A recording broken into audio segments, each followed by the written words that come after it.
दोस्तों, अब तक आप सभी ने फ्रैंकलिन की न्यूज़ तो पढ़ ली होगी या कहीं से सुन ली होगी। फ्रैंकलिन टेम्पटन ने अपनी 6 डेड म्यूचुअल फंड स्कीम्स को बंद कर दिया है और बहुत से लोग तो ये सोच के खुश हो रहे होंगे कि हमने तो उन स्कीम्स में इन्वेस्ट किया ही नहीं था या हमने किसी भी डेड स्कीम में इन्वेस्ट नहीं कर रखा है, तो इसलिए हमें डरने की ज़रूरत नहीं है। लेकिन आपको ये सोचना गलत है।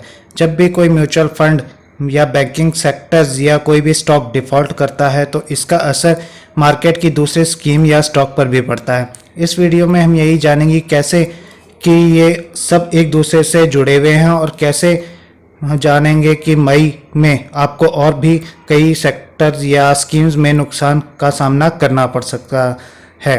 अगर अभी तक आपने हमारे चैनल को सब्सक्राइब नहीं किया है तो प्लीज़ हमारे चैनल को सब्सक्राइब कीजिए और बेल आइकन को प्रेस करना ना भूलें ताकि हमारे आने वाले सभी वीडियो आप तक जल्द से जल्द पहुंचें। तो आइए दोस्तों, इस वीडियो को शुरू करते हैं।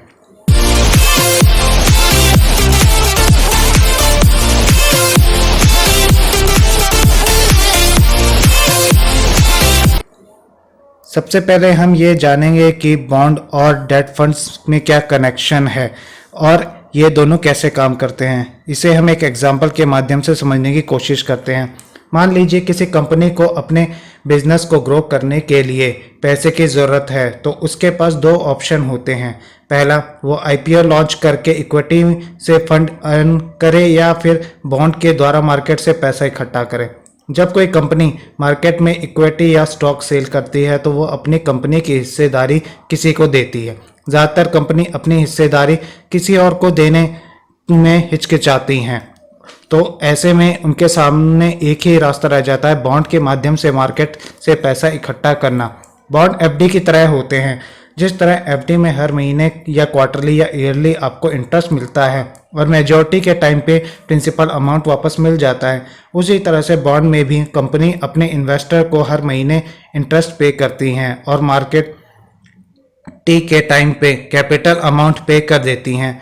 ऐसे में कंपनी को किसी प्रकार की हिस्सेदारी किसी को भी नहीं देनी पड़ती। बॉन्ड को सेल करने के लिए भी कंपनियां आईपीओ लॉन्च करती है। इनके प्राइस इतने हाई होते हैं जिसके कारण नॉर्मल लोग इनमें इन्वेस्ट नहीं करते, बल्कि बड़े बड़े फाइनेंशियल इंस्टीट्यूट या म्यूचुअल फंड इनमें इन्वेस्ट करते हैं और कंपनियां इन फाइनेंशियल इंस्टीट्यूट या म्यूचुअल फंड्स को रेगुलरली इंटरेस्ट पे करती हैं। अगर कोई फाइनेंशियल इंस्टीट्यूट अपना बॉन्ड आगे सेल करना चाहे या किसी कारणवश वो किसी और को अपना बॉन्ड बेचना चाहे तो बॉन्ड मार्केट में उसको वो सेल कर सकती है। फिर वो कंपनी जिसका बॉन्ड होता है वो नए फाइनेंशियल इंस्टीट्यूट या म्यूचुअल फंड को रेगुलरली इंटरेस्ट पे करते रहते हैं और मेजॉरिटी के टाइम पे जिस के पास भी उस बॉन्ड की ओनरशिप होती है उसे प्रिंसिपल अमाउंट पे कर दिया जाता है। अब बात करते हैं फ्रैंकलिन टेम्पटन के साथ क्या हुआ। फ्रैंकलिन ने यस बैंक और वोडाफोन के बॉन्ड्स में मोटा इन्वेस्टमेंट किया था, जिसके कारण जब इन दोनों को भारी नुकसान हुआ तो फ्रैंकलिन को भी भारी नुकसान का सामना करना पड़ा और मार्केट में कोई भी इसके बॉन्ड्स खरीदने को तैयार नहीं था और ऊपर से रिडीम्पशन के कारण इन्वेस्टर का प्रेशर भी काफ़ी फ्रैंकलिन के ऊपर था। यस बैंक और वोडाफोन की कंडीशन खराब होने के कारण कंपनी को कैश फ्लो का संकट का सामना करना पड़ा, जिसके कारण फ्रैंकलिन को वो रेगुलरली इंटरेस्ट पे नहीं कर पाए और बॉन्ड का पैसा भी वापस नहीं मिल पाया। ऐसे में फ्रैंकलिन के पास जब कोई और रास्ता नहीं बचा तो उसने अपनी 6 डेट स्कीम्स को बंद कर दिया। अब आप ये सोच रहे होंगे कि हमने तो फ्रैंकलिन टेम्पटन की किसी भी डेट स्कीम में इन्वेस्ट नहीं कर रखा या हमने तो किसी भी तरह के भी डेट स्कीम में इन्वेस्ट नहीं किया, तो हमें किसी तरह का कोई भी नुकसान नहीं हुआ है और हमें डरने की ज़रूरत नहीं है। लेकिन आपको फिर भी ये सोचने की ज़रूरत है कि कहीं आपने भी तो ऐसे किसी फंड में इन्वेस्ट नहीं कर सकता या किसी स्कीम में इन्वेस्ट नहीं कर रखा जिन्होंने ऐसे बॉन्ड्स में इन्वेस्ट कर रखा है और आगे चलकर आपको भी इसका हर्जाना भुगतना पड़ सकता है। स्क्रीन पर जो लिस्ट देख रहे हैं आप लोग सभी, उनमें से सभी ने ऐसे ही रिस्की बॉन्ड्स में इन्वेस्ट कर रखा है। यस बैंक और वोडाफोन जैसे तो बॉन्ड पकड़े गए, लेकिन मार्केट में अभी भी ऐसे कई रिस्की बॉन्ड्स हैं जिनका अभी तक हमें नहीं पता चला है और आने वाले टाइम में आपको अगर वो डिफ़ॉल्ट कर जाते हैं तो बहुत भारी नुकसान का सामना करना पड़ सकता है। अब आप सोच रहे होंगे कि हमने तो इक्विटी म्यूचुअल फंड स्कीम में इन्वेस्ट कर रखा है तो हमें डरने की ज़रूरत नहीं है, लेकिन बहुत से इक्विटी म्यूचुअल फंड्स ऐसे टॉक्सी और रिस्की बॉन्ड्स में इन्वेस्ट करते हैं। स्पेशली रिस्की जोन के जो फंड्स हैं वो बैलेंस फंड होते हैं, क्योंकि बैलेंस फंड का लगभग 40% भाग जो इन्वेस्ट होता है वो ऐसा ही बॉन्ड मार्केट में इन्वेस्ट किया जाता है और वो सारा अपने इन्वेस्टर्स का पैसा इन बॉन्ड्स में इन्वेस्ट करते हैं। JM financial assets reconstruction company और अदानी रेल इंफ्रा कंपनी ऐसी दो बड़ी कंपनी हैं जिनके बॉन्ड में बहुत से म्यूचुअल फंड ने इन्वेस्ट कर रखा है। जेएम फाइनेंशियल के 1600 करोड़ के बॉन्ड में 65 म्यूचुअल फंड्स ने इन्वेस्ट कर रखा है और अदानी रेल के करीब 1300 करोड़ के बॉन्ड में करीब 5 म्यूचुअल फंड्स ने इन्वेस्ट कर रखा है अपना पैसा। इन दोनों कंपनी के रेटिंग AMI है, जो कि कहने के लिए इन्वेस्टर ग्रेड के हिसाब से एक अच्छी है, लेकिन इन्वेस्टमेंट ग्रेड के बॉर्डर लाइन से बस थोड़ा ही ऊपर है। ऐसे में अगर इन कंपनियों में कैश फ्लो का संकट कभी भी आगे आया तो ये कंपनियां डिफॉल्ट हो जाएंगी और जिन म्यूचुअल फंड ने इनमें इन्वेस्ट कर रखा होगा उन्हें काफ़ी भारी नुकसान का सामना करना पड़ेगा, जिसके कारण इन्वेस्टर्स का जो पैसा उन म्यूचुअल फंड्स में लगा हुआ है उन्हें भी नुकसान होने की काफ़ी हद तक उम्मीद जताई जा रही है। अब हम बात करते हैं उन एजेंसियों की जो इन सी कंपनियों को रेटिंग देती हैं।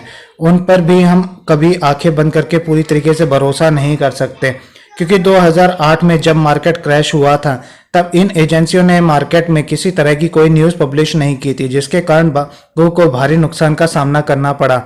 ऐसे में इन सी रेटिंग एजेंसी कंपनीज पे भी भरोसा नहीं किया जा सकता है, इसलिए आज के टाइम में AAA रेटिंग वाले बॉन्ड्स को ही अच्छा माना जाता है और इसमें ही इन्वेस्टमेंट करने की सलाह ज़्यादातर लोग देते हैं।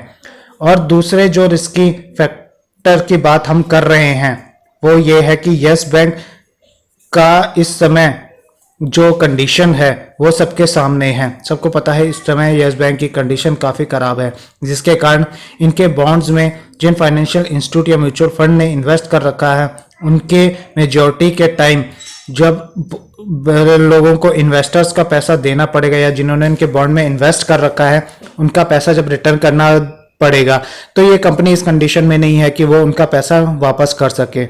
SBI ने यस बैंक की हेल्प करने के लिए आगे हाथ बढ़ाया तो ज़रूर है, लेकिन अभी ये कोई भी कंफर्म नहीं है कि SBI इसकी कितनी हद तक हेल्प करेगा और किन बॉन्ड्स के जो मेजॉरिटी के टाइम पैसा वापस किया जाएगा वो किसका किया जाएगा। अभी तक ऐसा कोई भी कंफर्म लिस्ट नहीं मार्केट में आई है और ना ऐसा कोई कंफर्म कहा जा सकता कि यस बैंक कितने बॉन्ड्स का पैसा वापस करेगा। तो ये भी एक बहुत बड़ा रिस्की फैक्टर हमारे इस समय यस बैंक को लेकर है।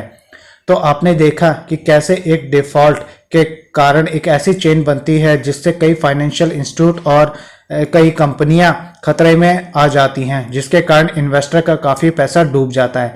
फ्रैंकलिन टेम्पटन एक ऐसी कंपनी है या ऐसा हम कह सकते हैं फंड हाउस है जो टॉप 20 की लिस्ट में 8वें पोजीशन पर आती है, यानी इंडिया के जो टॉप 20 फंड हाउस है उसमें 8th पोजीशन पे हम उसे मानते हैं। सोचने की बात यह है कि अगर जब 8वें पोजीशन के फंड हाउस ने अपनी 6 स्कीम्स को यह कहकर बंद कर दिया कि उनके पास में इन्वेस्टर्स को देने के लिए पैसा नहीं है, तो इससे जो नीचे के फंड हाउस हैं उनका क्या होगा। जो 10वें 11वें या फिर 18वें या 20वें नंबर पे फंड हाउस आते हैं उन फंड्स का क्या होगा, उनमें लगाए हुए इन्वेस्टर्स का पैसा का क्या होगा। वो भी कभी भी ऐसा डूब सकता है, क्योंकि ऐसी स्थिति उनके सामने कभी भी आ सकती है, क्योंकि मार्केट इस टाइम बहुत बुरी ही कंडीशन से गुजर रहा है, जिसके कारण मोस्टली सभी सेक्टर्स को भारी नुकसान का सामना करना पड़ रहा है। और अगर किसी के सामने ऐसे डिफॉल्ट होने की कंडीशन आ जाए तो कुछ कहा नहीं जा सकता। कई कंपनियां तो डिफॉल्ट ऑलरेडी हो भी चुकी हैं, जिसके कारण वो बैंकक्रप्ट हो गई हैं और उनमें लगाया हुआ इन्वेस्टर्स का पैसा डूब चुका है। तो दोस्तों, म्यूचुअल फंड में इन्वेस्ट करने से पहले बहुत ही सोच समझ के करें इस समय, क्योंकि इस समय मार्केट की हालत बहुत ज़्यादा ख़राब है और पैसा डूबने के चांसेस बहुत ज़्यादा हैं। और ये तो कुछ ऐसे ही फंड थे जैसे यस बैंक और वोडाफोन जिनका हमें अभी तक पता चल गया। ऐसे बहुत से म्यूचुअल फंड और भी हैं जो आने वाले टाइम में हमारे सामने आएंगे और हो सकता है मई के महीने में आपको बहुत से बुरी खबरों का सामना करना पड़े। बहुत से आपको ऐसे फंड भी देखने को मिले जो डूब जाएंगे या डेड हो जाएंगे, जिसके कारण आपका पैसा डूब सकता है। तो दोस्तों, कुछ भी इन्वेस्टमेंट करने से पहले बहुत सोच समझ के और अच्छे से रिसर्च करने के बाद ही करिए। उम्मीद करता हूँ मेरे इस वीडियो के माध्यम से आपको काफ़ी कुछ पता चला होगा म्यूचुअल फंड्स और उसमें होने वाले उतार चढ़ाव के बारे में। अगर मेरा ये वीडियो को पसंद आया हो तो हमारे चैनल को सब्सक्राइब करना ना भूलें, बेल आइकन को ज़रूर प्रेस करें और हमारे इस वीडियो को लाइक ज़रूर करें। धन्यवाद। Tell me pretty lies, look me in the face. Tell me that you love me, even if it's fake. Tell me pretty lies, look me in the face. Tell me that you love me,